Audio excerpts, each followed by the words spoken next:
Assalamualaikum warahmatullahi wabarakatuh. Bismillahirrahmanirrahim. Alhamdulillahirabbil alamin. Wa afdhalus salati wa atammu taslim ala sayyidina Muhammadin wa ala alihi wa sahbihi ajmain. Rabbi shrah li sadri wa yassir li amri wahlul 'uqdatam min lisani yafqahu qawli. Subhanaka la ilma lana illa ma 'allamtana innaka antal alimul hakim. Allahumma akhrijna min zulumatil wahmi wa akrimna binuril fahmi waftah alaina bima'rifatil ilmi wa sahil akhlaqana bil hilm waj'alna mimman yastami'una al-qawla fayattabi'una ahsanah. Allahumma ati nufusana taqwaha wa zakkiha anta khairu man zakkaha anta waliyuha wa maulaha. Allahumma anfa'na bima 'allamtana wa 'allimna ma yanfa'una wa zidna ilma. Amma ba'd.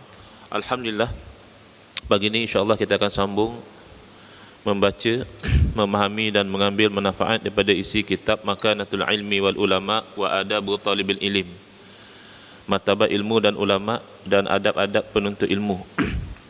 Kalau tak silap kita dah sampai ke penghujung ya, iaitu wa min adabiha, antara adab-adabnya. Yang poin yang ke-12, setengah daripada adab-adab menuntut ilmu itu ialah, dan dia bilang satu persatu. Kita kata macam miscellaneous lah.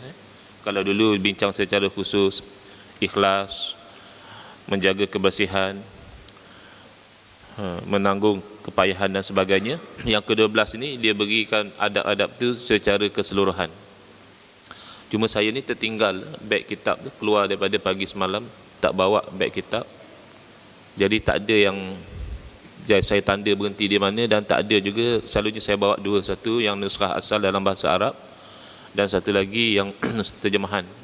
Jadi yang ada dengan saya ni, yang milik masjid ni, yang terjemahan. Tapi kalau tak silap ingatan saya, masuk ke muka surat 77. Kalau ada yang jumpa tanda atau tarikh tu, bagi tahulah kalau tersilap. Tak silap, pada kuliah yang lalu kita telah membincangkan tentang menghormati guru, yang mana malah orang-orang yang salafus soleh, orang-orang dahulu, sampai rasa hormat dia kepada guru itu mendorong dia untuk menghormati juga anak-anak gurunya, menghormati juga orang-orang yang ada kaitan dengannya. Kalau lihat muka surat 77 tu, kalau kita ulang sedikit, 77 cerita Syekh Burhanuddin rahimahullah ta'ala, pengarang kitab Al-Hidayah yang masyhur dalam mazhab Hanafi, ulama mazhab Imam Abu Hanifah rahimahullah ta'ala. Katanya, dihikayatkan bahawasanya ada seorang ulama besar negeri Bukhara, satu negeri dengan Al-Imam Al-Bukhari rahimahullah ta'ala, yang mana ulama ni apabila sedang mengajar, beliau terkadang bangkit berdiri sehingga membuatkan anak-anak muridnya tertanya-tanya. Contohnya, dia duduk mengajar, kemudian tiba-tiba dia bangun. Setelah bangun, duduk lagi, mengajar lagi. Kemudian tengah-tengah mengajar, bangun lagi. Jadi jemaah yang hadir dalam majlis ilmu tu tertanya-tanya, kenapa tuan guru ni sekejap duduk, sekejap bangun, macam tu. Jadi mereka pun bertanya akan sebabnya. Kenapa tuan guru, apa ada masalah ya? Kalau kita sekarang ni, barangkali ustaz terlupa nak kunci kereta, jadi dia pun duk risau, ada orang buka kereta dia, barangkali lah, tengok-tengok. Tak jawab dia, sesungguhnya anak pada guruku, anak ustazku sedang bermain-main bersama kawan-kawannya di lorong sana. Kalau kita bayangkan, katakan tuan guru tu mengajar di Masjid Al-Ikhlas ni, jadi anak pada guru dia bermain di luar sana, kan, dekat Karnival Amal Palestin tu ada tempat mainan di luar sana tu. Jadi anak guru dia tu bermain-main, tapi ada kalanya bila dia bermain-main tu, dia lari sampai ke pintu masjid. Dia jengok ke dalam masjid, tengok apa orang-orang dewasa buat dalam masjid.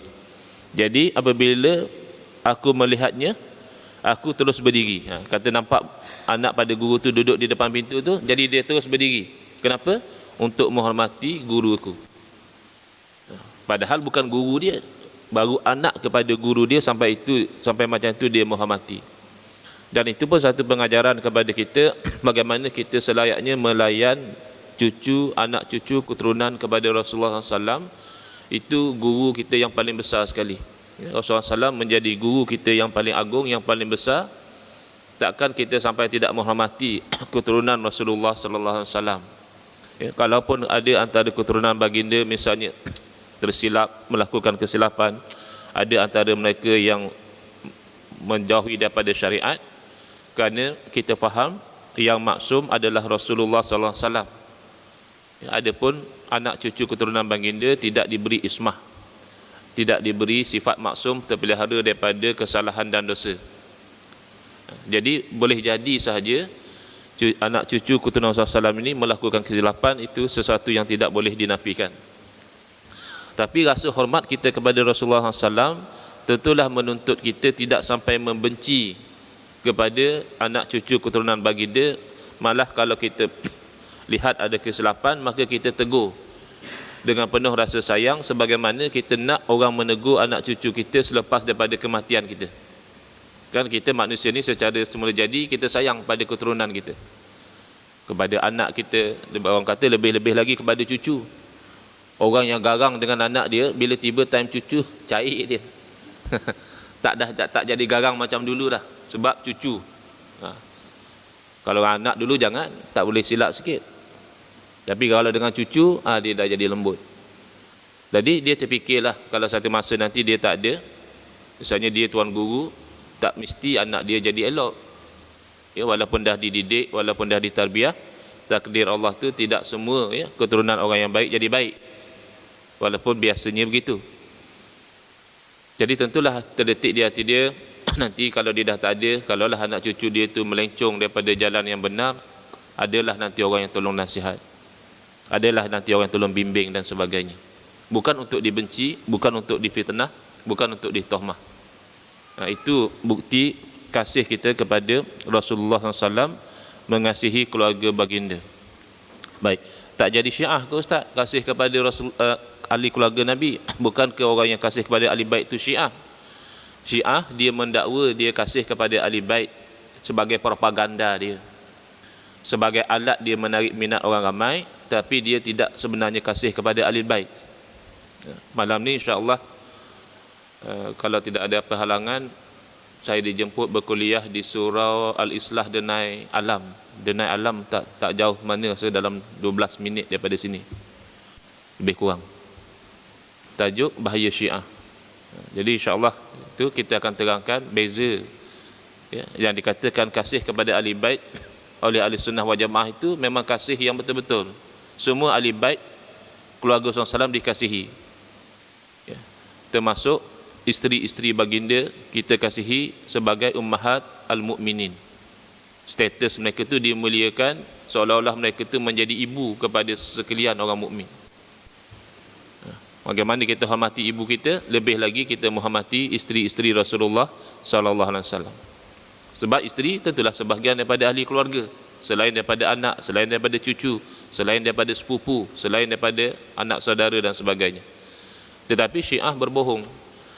Syiah ni dia cuma memilih-milih tokoh-tokoh tertentu yang dijadikan sebagai ikon untuk dia katakan mereka muliakan. Tetapi tidak semua, bukan semua sepupu Nabi. Saidina Ali masyhur itu dijadikan sebagai ikon oleh orang Syiah. Tapi Saidina Ali radhiyallahu taala anhu bukan satu-satunya sepupu Nabi. Saidina Abdullah bin Abbas pun sepupu Nabi juga. Dan Saidina Husain bukan satu-satunya cucu Nabi. Saidina Hasan pun cucu Nabi juga. Dan malah Syiah sampai membenci kepada isteri-isteri Rasulullah yang merupakan keluarga Nabi. Jadi ada beza kasihnya ahli sunnah wal jamaah kepada keturunan Rasulullah SAW dengan dakwaan kasih oleh orang-orang Syiah itu tak sama. Malah orang yang mengkaji sejarah, mereka akan melihat bahawa yang menjadi sebab kepada kematian, takdir Allah tu memang takdirlah, yang menjadi sebab kepada kematian Sayyidina Husain radhiyallahu taala anhu adalah kerana pengkhianatan yang dilakukan oleh orang Syiah. Mereka yang instigate, mereka yang bagi galakan memanggil kepada Sayyidina Husain untuk pergi ke Karbala, untuk pergi ke Iraq tu, mereka yang panggil. Kata mereka, kita dah ada 70,000 orang menunggu tuan datang untuk memimpin kami. Kita menentang pemerintah yang zalim ini, kita bawa balik pemerintah yang adil. Jadi apabila dengar dah ada 70,000 orang yang setia untuk menunggu, maka beliau pun berangkat dengan rombongan beliau. Tiba-tiba tak ada yang tunggu. 70 nak lawan dengan tentera yang sekian ramai, secara adatnya memang tak boleh, dan memang akhirnya terbunuh. Jadi itu kisah. Jadi mereka yang mengkhianati. Tapi sekarang mereka pula yang buat-buat kononnya sedih, memukul-mukul badan sampai berdarah dan sebagainya. Itu bentuk-bentuk penipuan ya, di dalam pegangan Syiah. Jadi kalau ada antara orang kita yang dah terpengaruh dengan Syiah tu, cek balik. Tidak menjadi Syiah kerana menyayangi Ahli Bait, tetapi menjadi Syiah kalau sampai membenci sahabat-sahabat Nabi, ataupun mencaci maki sahabat-sahabat Nabi, ataupun wa'alaizubillah sampai mengkafirkan sahabat-sahabat Nabi. Sedangkan ayat-ayat Quran apabila disebut radhiyallahu, Allah telah redha tu merujuk kepada sahabat Nabi secara khusus. Allah dah redha kepada orang-orang ni, tiba-tiba kamu pula mengkafirkan, kamu pula membenci, memang kamu berada pada jalan yang silap. Dan insan yang paling mereka benci adalah Sayyidina Umar radhiyallahu taala an. Kalau kita lihat, Nabi SAW dah memberitahu, ma salaka Umar fajjan ila salaka syaitanu fajjan akhar atau kama qala sallallahu alaihi wasallam. Tidaklah Umar itu menjalani satu jalan kecuali syaitan itu dia akan lalu jalan yang lain, berbeza dengan Sayyidina Umar. Jadi kot ada ciri-ciri syaitan pada mereka ni, mereka tak selesa dengan Sayyidina Umar. Yang dikatakan oleh Nabi SAW, Allah Ta'ala menjadikan al-haq, kebenaran itu ala lisani Umar, atas lidahnya Sayyidina Umar.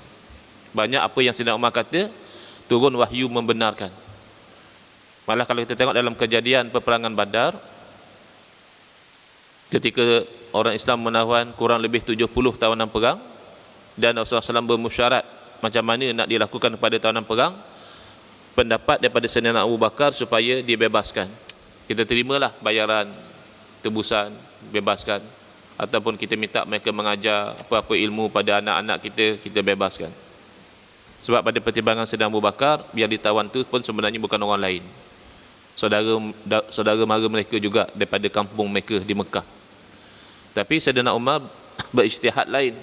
Pada pandangan Sayyidina Umar radhiyallahu taala anhu, kedudukan Islam pada masa itu masih belum kuat. Kalau dibebaskan, itu akan menghantar satu signal yang tak tepat. Orang rasa okey, tak ada masalah kalau kita menyerang Islam. Kata Sayyidina Umar, kita kena send a strong signal, a strong message. Siapa yang melawan Islam, dia akan berhadapan dengan kematian, baik di medan perang maupun selepas ditawan. Jadi tawanan perang ni, kata Sayyidina Umar, hendaklah dibunuh. Itu ijtihad beliau. Sebab itu kalau orang yang mengatakan zaman Nabi SAW tidak ada mazhab, dia tidak faham makna mazhab. Kan ada orang yang kata tak payah ikut mazhab-mazhab ni, ikut Quran Sunnah terus. Mazhab-mazhab ni bukan ada zaman Nabi. Tanya dia balik, mazhab tu apa? Mazhab daripada perkataan Arab zahaba yazhabu, dari segi makna yang zahir, pergi. Mazhab tempat pergi. Tetapi dari segi kontekstual, zahaba yazhabu juga bermakna berpendapat. Mazhab bermakna pendapat. Jadi zaman Nabi SAW dah ada pendapat-pendapat sahabat yang berbeza antara satu sama lain. Itu mazahib. Tapi tidaklah macam mazahib yang sekarang, yang dikembangkan oleh murid-murid, yang dibukukan, yang disampaikan. Tak. Mazhab tu tak bertahan lama sebab Nabi SAW masih ada. Nabi SAW yang akan memutuskan. Dan Nabi SAW dalam kejadian itu memilih mazhabnya Sayyidina Abu Bakar. Pandangan Sayyidina Abu Bakar dipilih dan tebusan dibebaskan. Tapi turun wahyu daripada Allah Subhanahu Wa Taala membenarkan mazhab Sayyidina Umar, membenarkan pandangan Sayyidina Umar. Belum masa lagi untuk dibebaskan, belum kuat lagi untuk kita ada tawanan perang. Sehingga kan Rasulullah SAW memberitahu, sekiranya turun azab daripada Allah Ta'ala dengan sebab kita membebaskan tebusan tu, kita membebaskan tawanan perang tu, nescaya tidak ada seorang pun yang selamat melainkan Umar. Ini insan yang dibenci oleh golongan Syiah. Jadi kita ahli sunnah wal jamaah tak mahu ekstrim, tak mahu sampai membenci keluarga Nabi SAW. Hati-hati, kebelakangan ni ada golongan yang suka memfitnah habaib sebagai golongan Syiah. Kata dia jangan ikut habaib. Habaib ni sebenarnya Syiah yang bertaqiyah, Syiah yang berpura-pura. Memang kita setuju, tidak dinafikan barangkali ada antara habaib ni yang terpengaruh dengan Syiah, sebagaimana ada yang bukan habaib terpengaruh dengan Syiah. Kita dah sebutkan tadi, keturunan SAW mereka tidak maksum, mereka boleh tersilap. Sebagaimana kita yang bukan keturunan SAW boleh tersilap, mereka pun boleh tersilap. Ada yang bukan keturunan SAW dah terpengaruh dengan Syiah dan sebagainya, mereka pun ada yang terpengaruh dengan Syiah. Tapi untuk menuduh secara keseluruhan, oleh itu ke semua habaib ini adalah Syiah, itu adalah satu perbuatan khianat kepada keturunan SAW. Malah lebih parah daripada itu, sebahagian sampai mempersoalkan nasab keturunan. Kata dia, betul ke habaib ni keturunan Rasulullah SAW? Bahkan bukan kot, pun bukan ada ujian DNA dibuat. Ini semua benda-benda yang tak sepatutnya. Nabi SAW dah memberitahu di dalam hadis yang sahih, iaitu khilal min khilalil jahiliyah at-ta'nu fil ansab wan niyahah. Sifat-sifat daripada sifat orang jahiliyah ni adalah, pertama, dia suka mempersoalkan nasab keturunan orang, at-ta'nu fil ansab.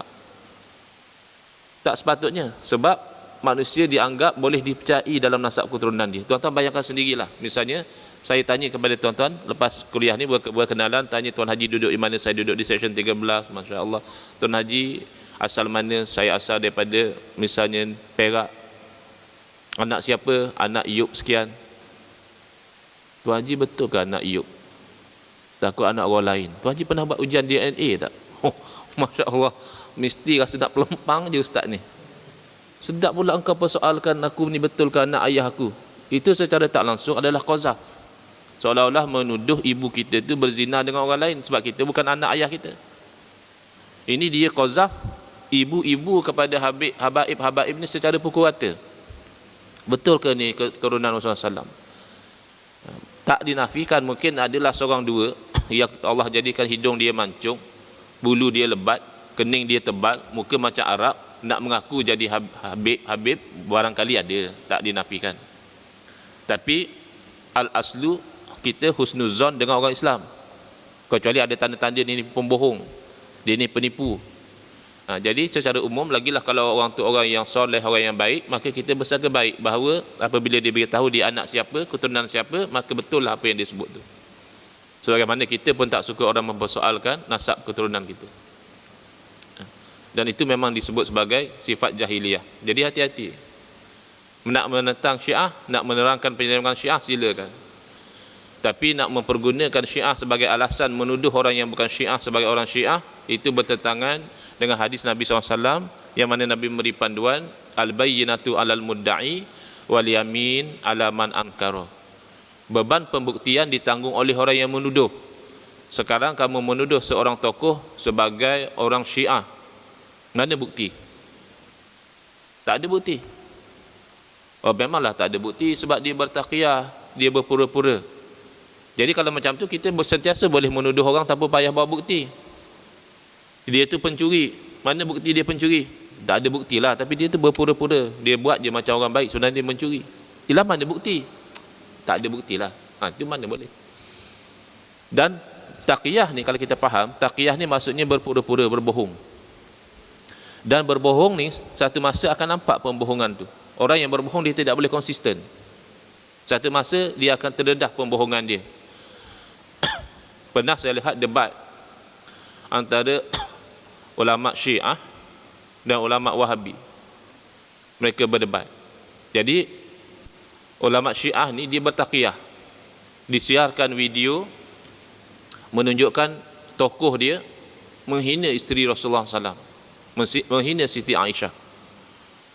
Jadi ulama Wahabi tadi tanya kepada ulama Syiah.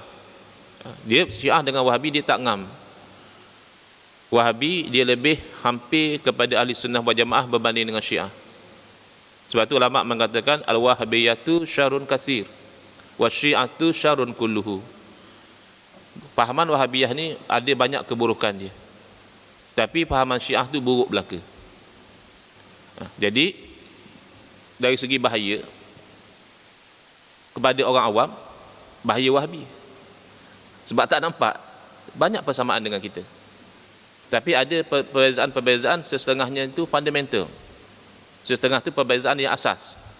Syiah banyak perbezaan yang kita tengok, kita orang awam tengok pun, ni bukan Islam malah macam ni. Islam ajar ke pukul-pukul badan sampai berdarah-darah. Islam ajar ke mengkafirkan sahabat Nabi. Biasanya kita orang-orang biasa pun boleh nampak Syiah ni tak betul. Tapi kalau Wahabi kena mengaji. Kalau tak nampak mana silap dia. Jangan kata kita orang biasa. Ustaz-ustaz pun yang balik daripada Timur Tengah pun dia kata, Syekh, apa masalah Wahabi, Syekh? Dia macam kita juga, ahli sunnah wal jamaah. Ya, macam kita ahli sunnah wal jamaah, tapi ada perkara-perkara yang melanggar pegangan ahli sunnah wal jamaah. Jadi mereka berdebat. Sebab itu ahli sunnah ni, dia ni boleh dipergunakan oleh dua-dua. Kalau Syiah nak hantam Wahabi, dia jemput tokoh ahli sunnah wal jamaah juga. Kalau Wahabi nak hantam Syiah, jemput ahli tokoh ahli sunnah wal jamaah juga. Tapi kalau mereka kalah berhujah, maka kita yang akan jadi mangsa. Kalau kita rajin melawan Wahabi, ni Syiah ni. Kalau kita rajin lawan Syiah, yang kata ni Wahabi. Okay, kita sentiasa kena. Jadi kita nak tahu beza. Ada beza dan ada persamaan. Yang persamaan tu kadang-kadang menyebabkan orang keliru. Jadi bagus yang ulama Wahabi ni cekap cara dia berdebat. Jadi dia tak puas hati. Sebab dia tahu Syiah ni sedang bertakiyah. Dia tanya, tengok tu, ulama kamu ni menghina isteri Rasulullah SAW. Macam ni ke ajaran Islam? Jadi ulama Syiah tu bertakiyah. Dia relax saja, dia kata tak. Ajaran Syiah sebenarnya berkata imam kami sekian-sekian, tak boleh kita tu menghina kepada keluarga Rasulullah SAW, isteri-isteri Nabi itu kita kena muliakan, begitu-begitu. Dia bertakiyah. Jadi macam mana cara dia? Dia pasang perangkap.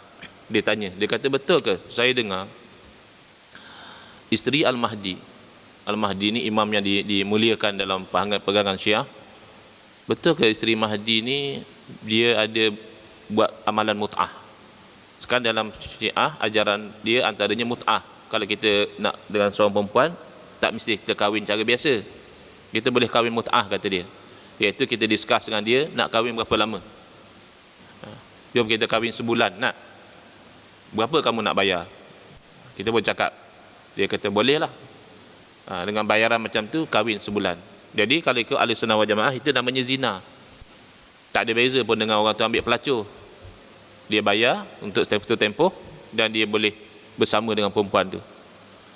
Jadi walaupun mut'ah ini dipromosi oleh Syiah sebagai amalan yang baik, besar ganjaran dia, orang amal mut'ah katanya begini-begini, fadilat dia dan sebagainya, tapi hati kecil dia tak dapat menerima juga bahawa mut'ah tu benda yang baik.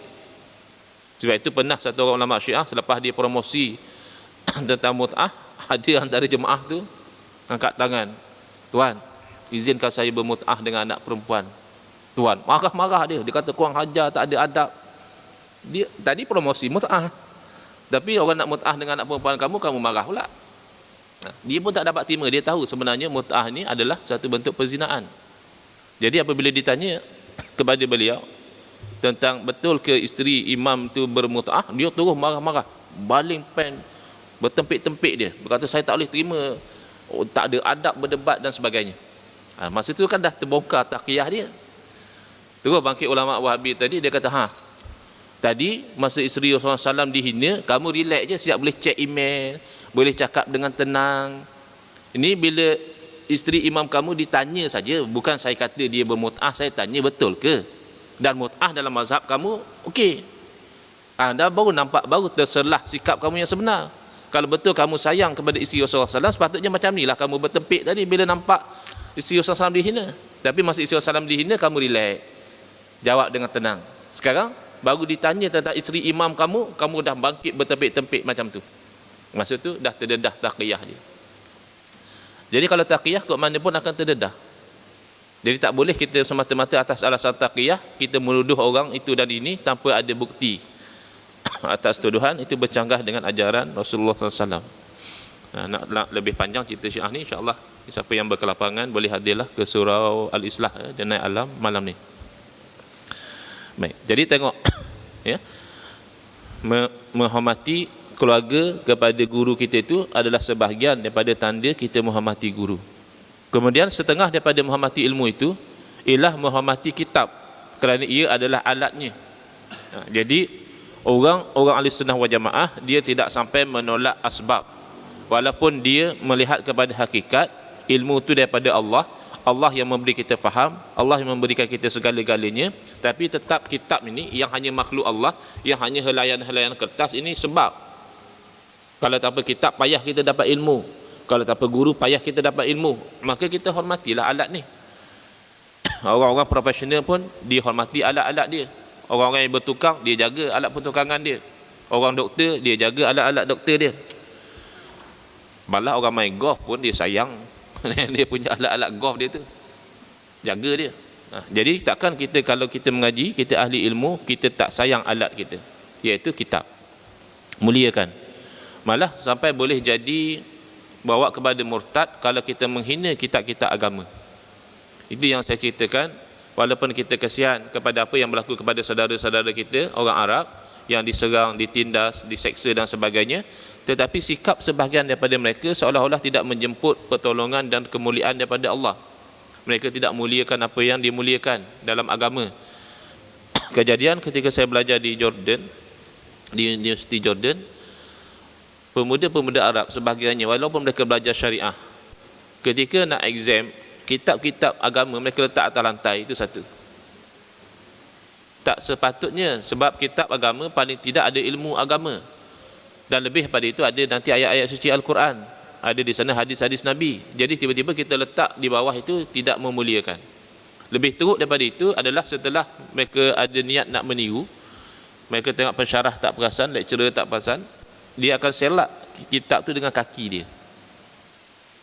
Jadi macam mana Allah nak muliakan orang macam ni?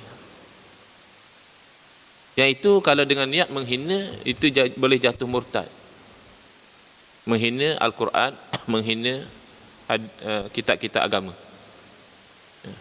Ada orang yang ekstrim sangat, mereka kata alah Al-Quran tu, mushaf tu makhluk je. Memang betul, kertas-kertas yang dicetak tulisan Al-Quran dalam tu makhluk, kita tidak nafikan. Tetapi makhluk tidak bermakna boleh dihinakan. Ada orang dia pijak Al-Quran, kata dia sebab alah saya pijak makhluk, kata dia. Jadi dia tak faham bahawa makhluk tidak semestinya boleh dipijak. Kalau orang macam tu, elok kita ramai-ramai pakat pijak dia, sebab dia pun makhluk juga. Jadi tak logik cara berfikir dia. Asal makhluk pijak, asal makhluk dihinakan, bukan. Jadi kertas-kertas salayan Al-Quran tadi, walaupun makhluk, dia jadi mulia sebab dicetak di situ ayat-ayat suci Al-Quran. Dia menjadi sebab kita boleh faham, kita boleh dapat keberkatan daripada kalam Allah. Jadi kita muliakan. Kalau kertas itu dicetak komik, tak ada masalah lah. Dicetak berita-berita artis, itu tak ada masalah. Jadi dengan siapa kita berkawan tu pun jadi mulia. Sebab tu dikatakan kulit kambing tu kalau berkawan dengan Quran jadi mulia. Dijadikan kulit kambing itu sebagai kulit Al-Quran. Ketika itu jadi mulia dia. Nak tanggung dia tu, kalau ikut mazhab kita, kena ada wuduk dulu, kena suci daripada hadas. Tapi kalau berkawan dengan beduk, zaman dulu ada beduk kan, nak masuk waktu, sebagai tanda masuk waktu dia pukul beduk. Sebagai tanda ada orang meninggal, lain pula cara pukulan dia. Dah berkawan dengan beduk, habuannya dipukul je lah. Tak adalah dimuliakan lagi kulit tu. Begitu juga kita manusia, dengan siapa kita berkawan pun kadang-kadang menentukan kemuliaan ataupun sebaliknya. Oleh itu para ulama salaf sangat menjaga kitab-kitab mereka dengan sempurna, di samping berusaha bersungguh-sungguh untuk mendapatkan kitab itu. Saya secara peribadi bila tak ada yang Arab tu, dia rasa kurang. Tapi tak apalah, dah ini yang ada, kita baca terjemahan dia saja. Ekoran daripada ini, hendaklah penuntut ilmu itu tidak mengambil kitabnya melainkan dengan keadaan suci. Ini yang afdal lah. Bukan kata haram ya. Kita ambil kitab agama dalam keadaan tidak ada wuduk, tidak sampai haram. Ini kita adab. Paling eloknya dalam keadaan suci. Kata Syekh Al-Halwani rahimahullah ta'ala tu, dia dah terjemah di sini. Semoga Allah Ta'ala merahmatinya. Sesungguhnya aku mendapatkan ilmu ini dengan sebab menghormatinya. Orang heran, Masya Allah, Syekh Al-Halwani ni alim sungguh, hebat betul ilmu dia. Jadi dia cerita rahsia dia. Iaitu dia menghormati ilmu, dan antara natijah daripada dia menghormati ilmu, aku tidak pernah mengambil kitabku melainkan dengan keadaan suci. Jadi orang kita sekarang ni dia tidak meraihkan. Masa anak saya sekolah rendah darjah 4, sekarang dah 19 tahun, saya jumpa satu risalah yang diberi oleh guru dia, ustaz dia di sekolah, cerita tentang pegang mushaf tak payah ada wuduk. Dia bawa dalil-dalil hadis, pendapat ulama dan sebagainya. Saya fikir apa faedah ustaz ni bagi kat budak darjah 4 benda ni. Memang ada khilaf di kalangan ulama di dalam memahami la yamassuhu illal mutahharun, tak memegang Al-Quran tu kecuali orang yang suci. Ada khilaf, adakah suci dari segi akidah? Kalau suci daripada akidah, maksudnya tak ada wuduk pun boleh pegang sebab kita orang yang beriman. Adakah suci dari segi tubuh badan? Maksudnya kalau nak pegang walaupun orang bukan beriman boleh, tapi bersihkan badan dahulu. Adakah suci daripada hadas? Memang ada khilaf. Tetapi bila ada khilaf, kaedah mengatakan al-khuruj minal khilaf mustahab. Keluar daripada tempat khilaf itu yang digalakkan. Jadi kalau kita ambil pendapat yang mengatakan tak apalah, tak ada wuduk pun boleh kita menanggung mushaf, maka kita tidak meraihkan khilaf, sebab akan ada yang mengatakan perbuatan kita itu haram. Tapi kalau kita suci daripada hadas kecil dan besar ketika menanggung mushaf, ketika itu perbuatan kita tidak dikomplain oleh seorang ulama pun. Semua kata okey. Itu namanya khuruj minal khilaf. Kita usaha supaya keluar daripada tempat khilaf. Lagi kan elok kalau dia lebih menghormati. Kan ada beza ambil mushaf dengan ambil komik. Kan ada beza ambil mushaf dengan ambil buku matematik. Jadi ketika itu tak bijak untuk kita menimbulkan perkara khilafiyah sedemikian pula pada budak darjah 4. Elok dah sebelum ni dia hormat mushaf, lepas daripada dapat ilmu tu dia dah tak hormat. Jadi ada masa-masa nak cerita khilaf macam tu pada budak universiti misalnya, ini dalilnya, ini kaedah kalau ada khilaf. Ini cerita pada budak darjah 4. Baik. Jadi kalau ulama dahulu sebagai adab mereka jangan kata mushaf Al-Quran. Kitab agama pun dia pastikan dia dalam keadaan suci. Oleh itu ketika Syekh Al-Syarkhoshi, ini masalah tulisan Rumi ni tak dapat bayangan sangat huruf apa. Syarkhoshi, dia sakit perut, rahimahullah ta'ala, cirit-birit lah. Dia sanggup mengambil wuduk 17 kali. Kalau dalam keadaan biasa wuduk kita tahan, tapi kalau dalam keadaan cirit-birit baru duduk sekejap, oh Allah, bangkit. Kalau kita tak payah 17 kali, 2 kali pun give up lah. Tak payah wuduk-wuduk lah. Betul tak? Kita ni tak payah cerit-berit lah. Kalau dah terkentuk dah malas lah kita nak berwuduk. Tapi ulama' dahulu kena ingat nak memuliakan ilmu, antaranya memuliakan kitab.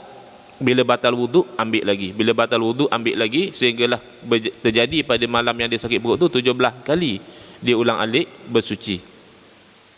Kerana pada pandangan beliau bahawa ilmu itu cahaya, dan dengan keadaan bersuci itu ilmu itu akan makin cepat bertambah. Kita kata mimba afdaliyah, yang lebih afdal, bukan kata sampai haram, tidak. Ilmu itu sendiri cahaya. Bila kita terlibat dengan proses menuntut ilmu dalam keadaan suci, maka insya-Allah cahaya itu lebih cepat sampai. Seterusnya, janganlah mengunjurkan kaki ke arah kitab. Ini yang saya selalu ingatkan. Saya boleh kata dulu setiap kali kuliah saya ingatkan. Tapi sekarang saya anggap insya-Allah masing-masing dah ingat, dah faham. Saya dah jarang. Dulu saya akan sebut 3 campur 1. Adab dalam majlis ilmu kata saya, pertama cara duduk. Jangan sampai kita melunjurkan kaki. Yang kedua, penumpuan. Jangan kita bersembang, jangan kita main telefon dan sebagainya, kecuali kalau kita mencatat. Kadang-kadang orang sekarang ni dia guna handphone dia untuk catat, itu tak ada masalah. Tapi kalau kita ber-WhatsApp, ber-Facebook, itu tidak menjaga adab dalam majlis ilmu. Dan ketiga, kata saya menghormati kitab dan sebagainya. Jadi dah sampai tempat yang dia cerita. Jangan menunjukkan kaki ke arah kitab. Dan jangan meletak kitab tafsir di bawah kitab-kitab yang lain. Sampai macam tu mereka jaga. Kalau kita ada almari, kita ada kitab tafsir dan sebagainya, jangan kitab tafsir itu kita letak di bawah. Sebab kitab tafsir itu kan Al-Quran yang paling kita perlu muliakan. Jadi kita letak di atas. Kita sekarang kadang-kadang CD-CD lagu, CD-CD cerita lawak apa, kita letak di atas. Kitab di bawah. Jadi itu bersalahan dengan adab. Dan malah jangan diletak objek seperti dakwat di atas kitab. Kita kiaslah. Dakwat ni diberi contoh sebab zaman dulu yang sentiasa ada di tepi kitab tu dakwat. Dia asal baca kitab, dia ada sesuatu nak tulis, celup dakwat tulis. Jadi zaman sekarang apa yang selalu kita tahu atas kitab? Kias. Kunci kereta jangan. Handphone jangan. Cermin mata pun jangan. Sebab untuk menghormati kitab tersebut. Kalau nak letak juga kitab yang lain yang sama ataupun lebih mulia dari segi perbincangan di dalam kitab itu. Kalau tafsir letak di atas. Ini pun semua adab ya. Bukan masalah hukum hakam. Bukan kata sampai berdosa kita letak kitab tafsir nombor 2, kitab fiqh di atas ya. Tapi kuranglah dari segi adab dia. Dapatkanlah kitab yang diperlukan dengan sedaya upaya, sama ada dengan cara membeli, menyewa atau meminjam. Maksudnya jangan kedekut dengan kitab. Kita kadang-kadang kalau kita minat sukan, alat-alat sukan tu lebih mahal daripada kitab, kita beli. Tak payah minat sukan apalah, jogging pun kita tak mau beli kasut jogging yang murah-murah. Nanti dia punya shock tu tak boleh absorb dengan baik, kata kita nanti sakit kaki. Beli kasut jogging yang mahal. Tapi bila kitab RM10 tu rasa macam mahal. RM3 boleh dek? RM3. Waktu state boleh lah. Tapi tak kisahlah kalau kita tak mampu, kita sewa. Kalau sewa lebih murah. Kalau tak mampu juga pinjam. Tapi kalau mampu, yang eloknya beli. Sebab beli tu dah jadi kitab kita, kita boleh catat, kita boleh buat catatan dan sebagainya, itu lebih baik. Kerana kitab itu adalah alat untuk menghasilkannya. Kamu nak pergi mana? Nak pergi mancing. Mana alat mancing? Tak ada. Jadi tak serius. Kamu nak pergi mana? Nak pergi berperang. Mana senapang? Mana machine gun? Alah, tawakal je lah. Jadi alat tu kurang. Itu yang Habib Ali Hafizullah Ta'ala mengatakan, orang yang pergi majlis ilmu tanpa bawa pen dan kertas ibarat orang pergi berperang tak bawa senjata. Bolehlah juga selamat kalau nasib baik, bolehlah juga menang kalau nak menang, tapi risikonya macam orang berperang tak bawa senjata lah. Jadi lebih baik, lebih afdal kalau kita membawa kitab. Tetapi janganlah pula minat menghimpun kitab saja. Dia dah jadi ekstrim sebelah sana. Satu, berkira sangat nak beli kitab, rasa sayang duit. Satu, asal jumpa kitab beli. Asal jumpa kitab beli. Akhirnya bila balik daripada luar negara, satu kontena kitab bawa balik daripada Mesir, tapi tak pernah baca. Jadi seminggu sekali cuma ambil duster tu, bersih-bersihkan habuk. Lepas tu bila ambil gambar boh dalam profil Facebook, Masya Allah, dia ni penuh kitab di belakang lah, tak pernah kitab di depan. Jadi itu pun tidak memberi manfaat juga. Sebagaimana yang disebut dalam syair, idza lam takun hafizan wa'iya fajam'uka lil kutubi la yanfa'u atahduru bi jahlin fi majlisi ilmin wa ilmuka fil kutubi mustauda'u. Kalau kamu tu tidak menghafal, tidak faham, maka tiada berguna kamu menghimpun kitab-kitab. Sebab kitab ni alat tu kena gunakan baru bawa manfaat. Ni Masya Allah, tengok saya punya joran-joran ni semua mahal-mahal ni. Ini sekian ratus saya beli, ini sekian ribu saya beli, ini saya beli kat overseas ni. Masya Allah, banyak dapat ikan. Belumlah saya tak pernah guna. Tak pernah guna, jadi sia-sia lah. Begitu juga dengan kitab ini ya, kita beli dengan tujuan ada masa-masanya kita mengaji, kita mutalaah, kita muzakarah. Adakah patut kamu menghadiri majlis ilmu dengan kejahilan sedangkan ilmumu tersimpan di dalam kitab-kitabmu?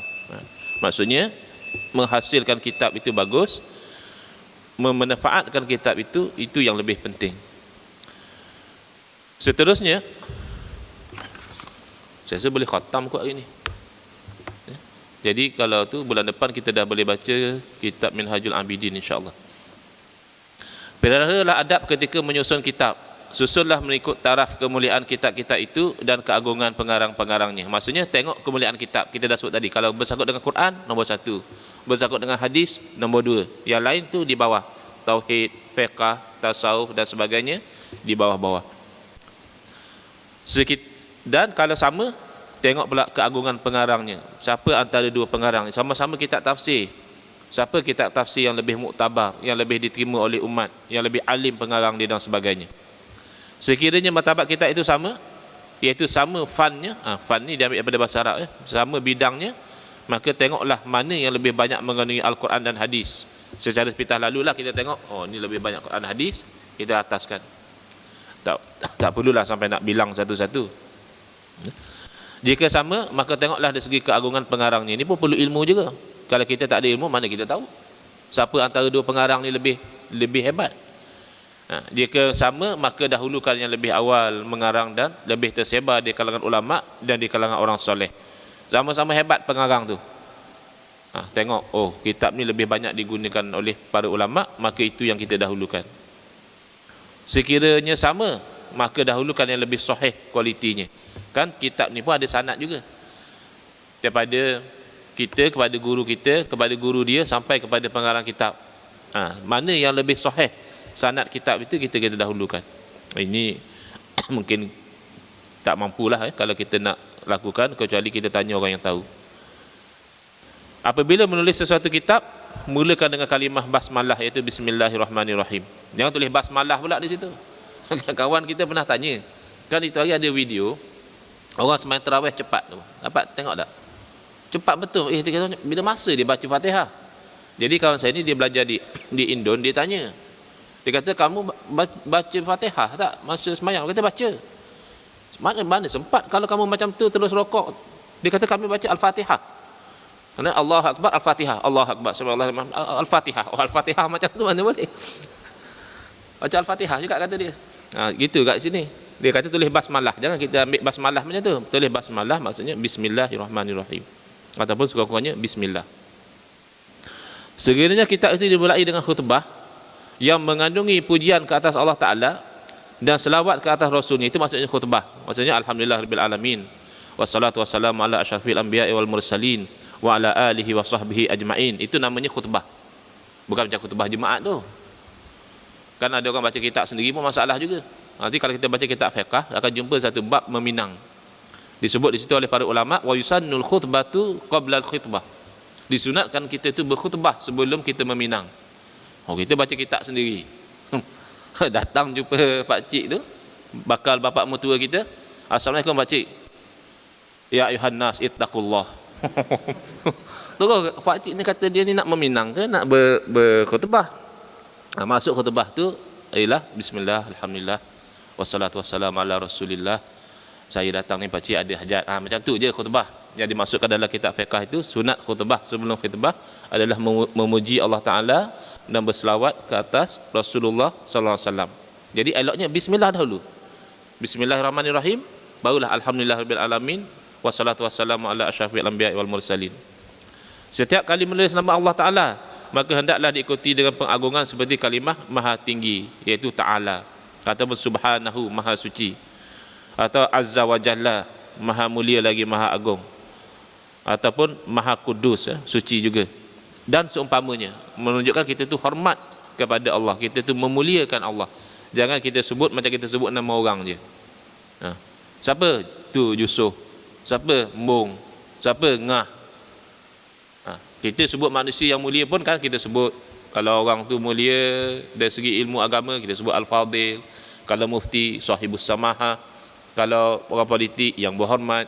Kalau orang-orang yang ada kedudukan dalam company, yang berbahagia, kan macam tu, tak ada hormat. Jadi dengan Allah lebih lagi kita sebut Allah Subhanahu Wa Taala, Allah Azza wa Jalla dan seumpamanya.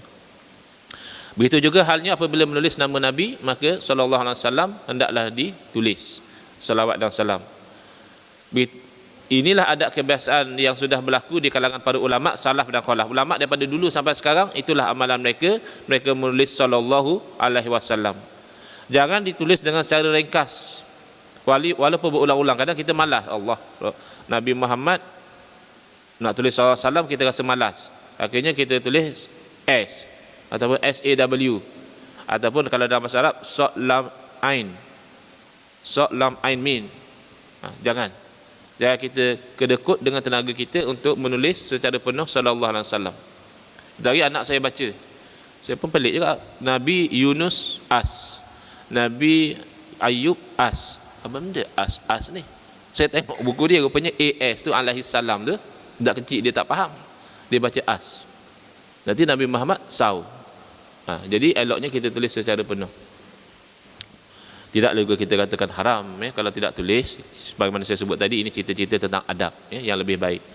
Demikian juga apabila berjumpa dengan nama para sahabatnya sallallahu alaihi wasallam, lebih-lebih lagi sahabat yang besar, maka kita ikutilah dengan kalimat radhiyallahu anhu. Janganlah menulis dengan kalimah salawat dan salam selain kepada para nabi dan para malaikat, itu tak sesuai. Kalau kepada sahabat radhiyallahu anhu, radhiyallahu anhum, radhiyallahu anhuma, terpulanglah, itu bilangan-bilangan saja. Takkan dikatakan misalnya Sayyidina Abu Bakar sallallahu alaihi wasallam, itu tak sesuai. Sallallahu alaihi wasallam ataupun alaihi salam itu sesuai kepada para nabi dan malaikat. Demikian juga apabila berjumpa nama ulama salaf, ulama-ulama yang terdahulu, maka ikutilah dengan kalimah radhiyallahu anhu atau rahimahullah. Jadi kalau ulama boleh dua-dua. Ada orang terkejut, ini bukan sahabat ustaz, ulama je ni. Syekh Abdul Qadir Jalani radhiyallahu anhu. Dia Syekh Abdul Qadir Jalani bukan sahabat. Boleh. Kalau dengan ulama boleh kita gunakan radhiyallahu anhu, maksudnya semoga Allah meredai dia. Ataupun boleh kita kata rahimahullah, semoga Allah merahmati dia. Baik, ada orang tanya juga, boleh ke kalau ulama tu masih hidup kita kata rahimahullah? Sebab ada juga sesetengah orang bila dia sebut rahimahullah, dia rasa aku hidup lagi dah kata rahimahullah. Kenapa? Sebab biasanya rahimahullah ni digunakan untuk ulama yang telah meninggal dunia. Kalau untuk ulama yang masih hidup, biasanya digunakan hafizahullah, semoga Allah memelihara beliau. Ulama yang telah meninggal, rahimahullah, semoga Allah merahmati beliau. Tapi dari segi makna tak salah. Sebab orang hidup pun perlu rahmat Allah juga, bukan orang mati saja.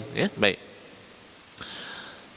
Bahkan ada daripada kalangan ulama salaf, apabila orang-orang yang soleh disebut dalam majlis ilmu, mereka terus memelihara adab duduknya demi meraihkan kedudukan orang yang soleh tersebut, walaupun mereka ghaib. Ghaib maksudnya tidak hadir. Maksudnya kita duduk relax bersandar, tiba-tiba disebut nama seorang ulama, orang alim, terus duduk dengan elok. Macam itu adab orang-orang terdahulu menjaga kehormatan mereka itu dengan para ulama. Walaupun ulama itu tidak hadir dalam majlis, cuma nama saja disebut. Cerita kalau tak mampu macam tu pun, kita ni orang zaman sekarang ni tak mampulah. Kadang-kadang dalam majlis ilmu sendiri pun kita tak menjaga cara duduk kita. Sekurang-kurangnya kata dia mendoakan rahmatlah. Kita masih duduk relax lagi, sebut nama ulama, kita kata rahimahullah. Itu maksudnya mendoakan rahmat ataupun rahmatullah alaih. Itu yang kena faham juga dalam istilah bahasa Arab. Saya perasan kadang-kadang orang kita ni, kalau orang dah meninggal dunia, lelaki Allah yarham, kalau perempuan dia kata Allah yarhamah. Sebab kan tambah ta marbutah tu tadinya perempuan. Kalau dari segi bahasa Arab tak berapa tepatlah. Sebab Allah yarham tu perbuatan, tak diletakkan ta marbutah pada perbuatan. Kalau nak letak ta marbutah dia pada nama. Jadi kalau almarhum lelaki yang dirahmati, almarhumah perempuan, itu betul. Itu tepat dari segi bahasa. Kalau Allah yarham, sama saja. Lelaki pun Allah yarham, perempuan pun Allah yarham. Sebab Allah yarham maksudnya Allah merahmati. Itu dari segi ketepatan bahasa sajalah. Baik. Jadi di sini kita mendoakan rahmat kepada para ulama. Cerita Imam Abu Zar'ah, boleh ke tuan-tuan nak habiskan ni sikit? Kita laju-laju nanti supaya bulan depan kita dengan kitab yang baru insya-Allah. Cerita Abu Zar'ah rahimahullah taala, aku mendengar Ahmad bin Hanbal rahimahullah taala ketika beliau duduk menyandar sewaktu mengajar kerana sesuatu penyakit. Bukan saja-saja, tapi beliau dalam keadaan uzur jadi terpaksa menyandar. Apabila nama Ibrahim bin Tahman rahimahullah disebut di sisinya, Ibrahim bin Tahman ni seorang ulama besar pada zaman itu, lalu beliau terus duduk tegak. Tadi duduk sengit, sakit tak larat. Bila sebut nama Ibrahim bin Tahman, dia terus duduk tegak. Dan katanya tidak patut disebut orang-orang yang soleh dalam keadaan aku tu tetap menyandar, dia tak sanggup, tak elok. Demikianlah juga dilakukan oleh Abu Wafat bin Uqail rahimahullah taala, apabila disebut orang-orang soleh di sisinya, dia membetulkan duduk dia itu dengan cara yang hormat. Marilah kita semua mengikuti jejak langkah mereka, menteladani mereka, menyerupai mereka dan beramal dengan amalan mereka. Semoga kita diberkati oleh Allah Ta'ala menjadi generasi yang terbaik. Kata sebuah syair, wa tashabbahu illam takunu mislahum inna tashabbuha bil kirami falahu. Hendaklah kita tu menyerupakan diri kita dengan orang-orang yang baik. Kita dengar kisah-kisah ulama ni, kita tiru walaupun kita tak macam mereka. Dari segi keilmuan, dari segi kewarakan, dari segi ibadah, kita jauh daripada mereka, tapi kita menyamai diri kita tu dengan mereka, kerana menyerupai dengan orang-orang yang mulia itu akan membuahkan kejayaan. Kalau orang berniaga, kata dia, kalau berniaga sendiri pun pagi-pagi tu jangan kita santai dengan baju tidur, dengan seluar trek. Ini orang bisnes kita lah.